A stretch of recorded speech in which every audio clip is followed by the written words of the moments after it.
पुढे पाहूयात आणखी एक ब्रेकिंग न्यूज। विधवा महिलेला 1,20,000 विकल्याचा धक्कादायक प्रकार यवतमाळच्या आर्णी इथं समोर आलाय। पैशांच्या हव्यासापोटी सख्या नातेवाईकांनीच एका विधवा महिलेला मध्य प्रदेशातून गुजरातला नेऊन 1,20,000 तिची विक्री केली। एवढंच नाही तर जबरदस्तीने अनोळखी व्यक्तीशी लग्न लावून दिलं। हा धक्कादायक प्रकार आर्णी तालुक्यात उघड झाला आणि अधिक धक्कादायक बाब म्हणजे तिची 2 अल्पवयीन मुलं अद्यापही बेपत्ता आहेत। या प्रकरणी तक्रार केल्यानंतर आता आर्णी पोलिसांनी 4 आरोपींविरुद्ध गुन्हा दाखल करून त्यांना अटक केली आहे।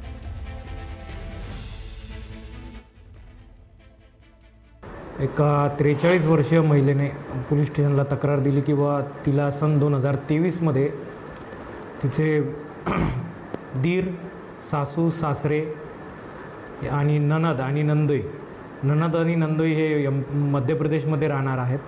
त्यांनी संगनमत करून तिला गुजरात इथं विकला आहे। साधारणतः हा सौदा पूर्ण 1,20,000 रुपयांचा झाला होता। त्यापैकी 80,000 रुपये हे पीडित महिलेसमक्षच ननद आणि नंदोईला देण्यात आलेले होते। त्यानंतर ती साधारणतः 2 वर्ष तिला गुजरातीतील व्यक्तीने तिचं शोषण केलं। त्यातून तिला एक मूलसुद्धा झालेलं आहे आणि आमच्याकडं सन 2023 मध्ये या महिलेची मिसिंग होती। या महिलेचा मिसिंगचा शोध घेत असताना ह्या सर्व बाबी आमच्या निदर्शनास आल्या। महिलेची तक्रार घेऊन आम्ही पोलीस स्टेशन आर्णी येथे कलम 143, 144 भारतीय न्याय संहितेअंतर्गत हा गुन्हा दाखल केलेला आहे। त्यामुळे 1,20,000ला या महिलेची, विधवा महिलेची विक्री जी आहे ती करण्यात आली होती। तिला विकण्यात आलेलं होतं। धक्कादायक प्रकार आहे हा। आणि या महिलेला मध्य प्रदेशातून गुजरातला नेण्यात आलं होतं। एवढंच नाही तर जबरदस्तीने अनोळखी व्यक्तीशी लग्न देखील लावून देण्यात आलं। हा धक्कादायक प्रकार आर्णी तालुक्यात उघड झाल्याचं आपण बघतोय आणि अधिक धक्कादायक म्हणजे तिची 2 अल्पवयीन मुलं अद्यापही बेपत्ता आहेत।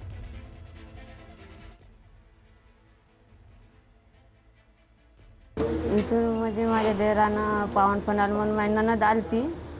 ननद मानंदई ने आले समजा इथं। तर माझा देर म्हणे मी जायला तयार नव्हती। माझा देर म्हणे जा म्हणे तुम्ही। माझी सासू होती, माझा सासरा बी उभं होते तिथं। तर जा म्हणे तुम्ही। तर त्यांच्या आज्ञेवरून मी गेली। तिकडे गेल्याच्या नंतर माझ्या नंदयानं एक मोठी ननद बी आहे तिथे। तर त्यांनी मला तिथून नेलं लेकरं घेऊन, माझेवाले 2 लेकरं। मी तिथे गेल्याच्या नंतर आम्हाला 4-5 दिवस संगत असं ठेवलं। नंतर लेकरं कुणीकडे ठेवलं हे काही माहीत नाही। 2 वर्ष झाली पाहिले नाही। मला विकून टाकलं। मारहाण केली खूप घरी, म्हणजे कोणाला दिसू बी दे नाही। 2-2 दिवस खोलीत बी पण ना ठेवत जाय मला।